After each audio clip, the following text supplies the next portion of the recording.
लेकिन अपनी लड़ाई को कमजोर मत समझिएगा, अपने संघर्ष को कायम रखिए। दुश्मन को कमजोर समझने के नतीजे पहले भी हम भुगत चुके हैं कि कानपुर विधानसभा के कार्यकर्ता पिछले विधानसभा चुनाव का बदला लेने के लिए तैयार हैं। कानपुर विधानसभा में भारतीय जनता पार्टी को कितना वोट मिलने वाला है? देखिए, यहाँ काफी मतों से भारतीय जनता पार्टी लीड करके चले कानपुर विधानसभा में। प्रचंड बहुमत के साथ कानपुर विधानसभा इस बार लोकसभा में मतदान करेगी और भारतीय जनता पार्टी को यहाँ से विजयी बना कर दीजिएगी। लेकिन मैं एक मुस्लिम हूँ, हम लोग भाजपा के साथ हैं।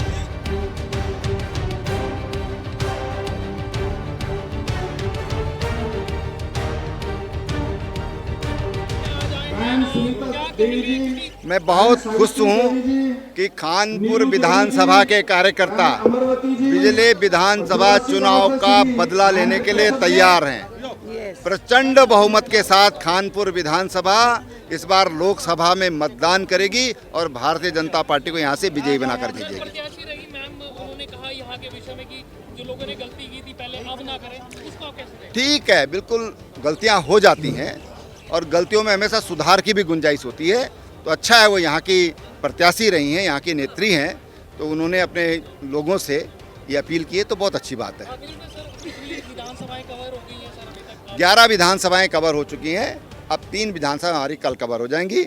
मेरे बूथ स्तर के जो हमारे आधार स्तंभ है, जो हमारे कार्यकर्ता हैं, उनसे मेरी कल शाम तक सबसे भेंट हो जाएगी। अभी मैं आपको बता दूं, हमने जैसे हम आपको दिखा रहे हैं कि भारतीय जनता पार्टी ने आज बहुत सी विधानसभाएं कवर की है और फिलहाल हम ढेंडेरा में हैं, जहां पर ढेंडेरा में भी विधानसभा बैठक का कार्यक्रम चल रहा है और अभी त्रिवेंद्र रावत जी से भी आपने सुना। और उनके बाद हम यहाँ पर आई जनता, जो कि कानपुर विधानसभा से आई जनता है, उनसे बातचीत करते हैं। जी, मैं आपसे पूछना चाहूँगा कि कानपुर विधानसभा में भारतीय जनता पार्टी को कितना वोट मिलने वाला है? देखिए, यहाँ काफी मतों से भारतीय जनता पार्टी लीड करके चले कानपुर विधानसभा में। ये तो नहीं कहा जा सकता कितना मिलेगा, लेकिन यहाँ से काफी 15-20 हज़ार वोट लीड करके चलेगी। मैं इसलिए पूछना चाहूँगा आपसे क्योंकि आप भी जानते हैं कि यहाँ पर पहले कानपुर में जो विधायक है वो बदले जा चुके हैं। निर्दलीय विधायक उमेश कुमार है, तो वो फिलहाल सांसद के चुनाव में भी है। तो क्या आपको लगता है कि वो भारतीय जनता पार्टी के टक्कर में आएंगे या यहाँ की जनता उस चीज? कहीं नहीं आए उमेश कुमार, कहीं नहीं आए। त्रिवेंद्र सिंह जिंदाबाद, 5 लाख वोटों पार जीतेंगे। क्या कारण है कि उमेश कुमार नहीं आएंगे भारतीय जनता पार्टी को? कुछ नहीं ना, भारतीय जनता पार्टी मोदी जी को लोग वोट दे रहे। हर आदमी के में 5 लाख का कार्ड पड़ा है, राशन फ्री मिल रहा है, सिलेंडर फ्री मिले, तो क्यों देंगे उमेश जी को? क्या विधायक बन के क्या किया उन्होंने? क्यों देंगे उमेश जी को? उधर कानपुर विधानसभा, ये 14 विधानसभा का मामला है। आपको अभी बात मन से बात आ रही थी कि हम जो पहले गलती कर चुके हैं, प्रणव चैंपियन जी बहुत बोल रहे थे कि पहले गलती कर चुके हैं, अब वो गलती नहीं करेंगे, उसका खामियाजा हम भुगत चुके हैं। तो क्या मतदाता खामियाजा भर रहा है इसका? तो क्या भारतीय जनता पार्टी टक्कर में मानते हो उसको? क्या भारतीय जनता पार्टी टक्कर में मानते हो? हम नहीं मानते। चलिए, टक्कर में नहीं है, कोई टक्कर में नहीं है।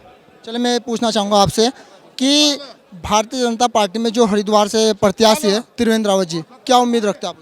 हम 5 लाख से पार जीतेंगे त्रिवेंद्र रावत जी। तो किन उम्मीदों के साथ? क्या वो मोदी जी की योजना है वो धरती पर है, वो उनसे जीतेंगे। हर आदमी के 5 लाख का कार्ड है, राशन फ्री है, सिलेंडर फ्री है, शौचालय है, मकान है, तो और क्या है? तो क्या मोदी जी की योजना पर ही चुनाव जीतेंगे या फिर प्रत्याशी को भी देखेंगे? प्रत्याशी को देखेंगे, मोदी जी की प्रत्याशी हमारे अच्छे प्रत्याशी हैं, बहुत अच्छे प्रत्याशी। जब मुख्यमंत्री रहे, जब अच्छा बहुत काम किया इन्होंने। लेकिन मुख्यमंत्री रहते हुए हट भी गए थे। नहीं, वो तो देखो सरकार, कमल निशान, कमल का फूल है, उसी को जिताना है। कमल का फूल ही क्यों है? कमल का फूल जिन्होंने कार्य किया है, आज वर्ल्ड में सबसे बड़ी पार्टी है, इन्होंने काम किया है मोदी जी ने, इसलिए कमल का फूल जिताना है। मुक्त कर रहे हैं भ्रष्टाचार, जिसको हटाना देश के लिए बहुत जरूरी है। और क्योंकि भ्रष्टाचार के साथ साथ समयक है, जो न्याय प्रणाली वो ला रहे हैं, उस पालिका के लिए भी संदेश है। और न्यायपालिका से हर एक आदमी को न्याय मिलेगा, जो जन जन में आ जाएगा, जिसका मैसेज अभी साइलेंट है, पर आने वाले दिनों में न्यायपालिका अगर हमारी सही हो जाती है तो सब भ्रष्टाचार, सारे जितने नगलची हैं, जितने कब्जा करते हैं, कब्जाधारी हैं, नाजायज तंग करते हैं, वे सब भ्रष्टाचार से आदमी जेल में जाएंगे। जैसे कि अभी केजरीवाल जी सिर्फ एक प्रकरण में केजरीवाल ने भ्रष्टाचार किया और वो वहाँ जेल में गए। ऐसे ही अगर न्यायपालिका हमारी बिल्कुल स्पष्ट हो जाती है और हमारे लिए, सबके लिए, हर छोटे से बड़ा गरीब किसान भाईचारा निभाएगा और भारत को भारत देश के लिए प्रतिष्ठित करेगा, हर आदमी का योगदान भारत के लिए होना चाहिए। जो राष्ट्रवादी भाषा इन्होंने सब जन जन में भरी है, मोदी जी ने राष्ट्रवादी भाषा ऐसी भरी है जो हर आदमी इकट्ठा आज यहाँ आया है। ये राष्ट्र, मैं पूछना चाहूँगा हरिद्वार के, मैं बात सुने, हरिद्वार के अंदर वो कौन से कार्य अधूरे रह चुके हैं, वो विकास के कार्य और भी कार्य हो सकते हैं जिनको इस बार आप त्रिवेंद्र रावत जी से या उम्मीद रख रहे हैं? देखिए अभी बहुत से कार्य इस भारतवर्ष में और हरिद्वार सीट पे बाकी है। हरिद्वार एक टूरिस्ट प्लेस है जो धार्मिक दृष्टि से हमारे पूर्वज यहाँ आके अपने पुण्य पाप धर्म सब यहाँ करते हैं। ऐसी कर्म भूमि अगर अयोध्या के बाद किसी जगह का नाम भारत में लिया जाता है तो वो हरिद्वार है। हरिद्वार एक तीर्थ स्थल की तरह, और इसका क्षेत्र खाली नगर पालिका हरिद्वार ना हो, ये जितनी विधानसभा है पूरी की पूरी तीर्थ स्थल में विकसित हो, यहाँ टूरिस्ट आए और जन जन को ये बोलाए। क्या निशंक जी अपने कार्यकाल में नहीं कर पाए? वो देखिए, वो निशंक जी ने बहुत कुछ कार्य किया है। निशंक जी ने बहुत कुछ कार्य किया है, तो चेहरा बदलने की जरूरत भारतीय जनता पार्टी को क्यों पड़ी है? भैया, भारतीय जनता पार्टी एक संगठनात्मक पार्टी है। यहाँ पर प्रत्येक कार्यकर्ता को मौका दिया जाता है। निशंक जी के लिए भारतीय जनता पार्टी ने इससे भी अच्छा पद और कोई कार्य सोच रखा होगा, इसलिए निशंक जी को किसी और जिम्मेदारी के लिए सोच रखा होगा, इसलिए निशंक जी को इस जिम्मेदारी से मुक्त किया है।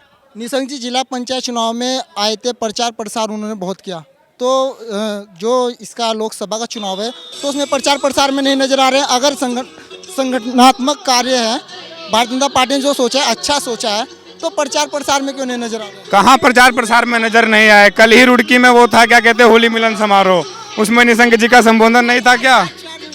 आज 4 जगह हुआ है। देखिए, प्रत्याशी का जाना बहुत अति आवश्यक है। अभी आप स्टार प्रचारकों की लिस्ट देखेंगे ना उत्तराखंड के, तो 40 स्टार प्रचारक हैं, जिसमें से डॉक्टर रमेश पोखरियाल निशंक जी का भी उसमें नाम है, उस 40 लिस्ट में। भारतीय जनता पार्टी के साथ आप किसको टक्कर में मानते हैं फिलहाल?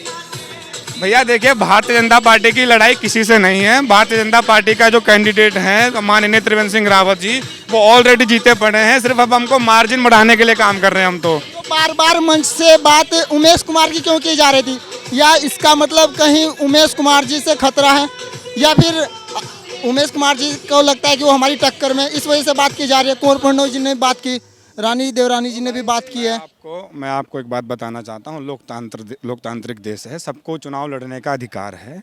और देखिए, अब आप मुझे एक बात बताइए, जो अपोनेंट में खड़ा होगा उसकी बात तो कोई ना कोई करेगा ही। हाँ, तो कांग्रेस की भी बात हो रही है, बीएसपी की भी बात करी कि वो भावना पांडे जी पहले बीएसपी में थी, फिर वो आके शामिल हो गई, हमारे त्रिवेंद्र सिंह रावत जी के प्रचार करने के लिए आ गई। ऐसा भी तो हो सकता है भावना पांडे जी को पहले बीएसपी में भेजा गया, फिर उसके बाद ज्वाइन करा लिया गया हो, क्योंकि भावना पांडे निर्दलीय रहते भी आ सकते हैं। देखिए, सुनिए मेरी बात, ये भावना पांडे जी से ही पूछा जा सकता है कि आप क्यों आई, आपके मन में क्या चला। वो पहले बीएसपी ज्वाइन करा तो हमसे पूछ के तो ज्वाइन नहीं करा, अब वो भाजपा में आई हैं, हम उनका स्वागत करते हैं। आने वाले समय में 400 पार होगा। और देखिए, मैं एक बात विनम्रता से कह देना चाहता हूँ, ये हरिद्वार की भूमि है, भगवान नारायण हरि का द्वार है ये, यहाँ पर और किसी को प्रवेश नहीं दिया जाएगा।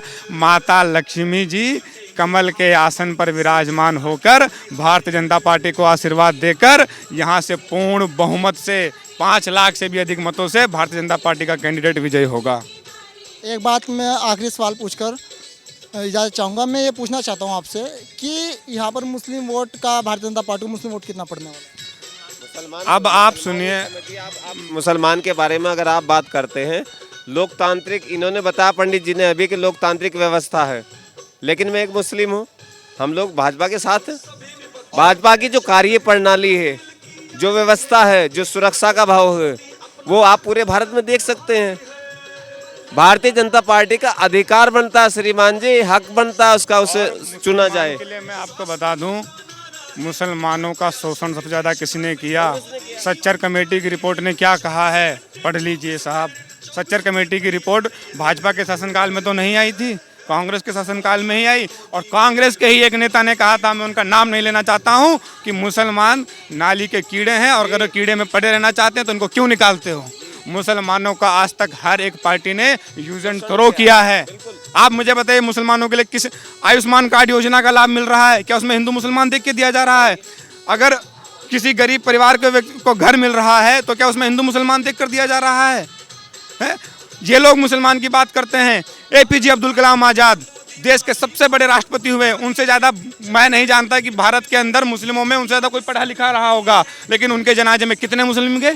क्या कांग्रेस पार्टी के साथ जो इस बार वोट मिलने वाला है, तो आपको लगता है कि कांग्रेस, क्योंकि दरअसल देखा गया कि कांग्रेस पार्टी पे समाज से वोट ज़्यादा पड़ता है, तो क्या इस बार कांग्रेस पार्टी के वोट बीजेपी पार्टी पर पड़ने वाली है? कांग्रेस पार्टी एक डूबता हुआ जहाज है। जो कांग्रेस पार्टी अपने परिवार से बाहर निकलकर नहीं सोच सकती, मैं कांग्रेस पार्टी से चुनौती देकर पूछता हूं, क्या किसी मुस्लिम को प्रधानमंत्री बनाएंगी? मैं पूछता हूं, क्या किसी मुस्लिम को राष्ट्रपति बनाएगी? सबसे पहले मुस्लिम APJ अब्दुल कलाम साइंटिस्ट थे, किसने उनको राष्ट्रपति बनाया? भारतीय जनता पार्टी ने बनाया। परमवीर चक्र विजेता अब्दुल हमीद, उनको अवार्ड किसने दिया? भारतीय जनता पार्टी ने दिया। उनके परिवार को आज दिल्ली में बुलाकर सम्मानित किया। इनका पता है इनको कौन से मुस्लिम पसंद आते हैं?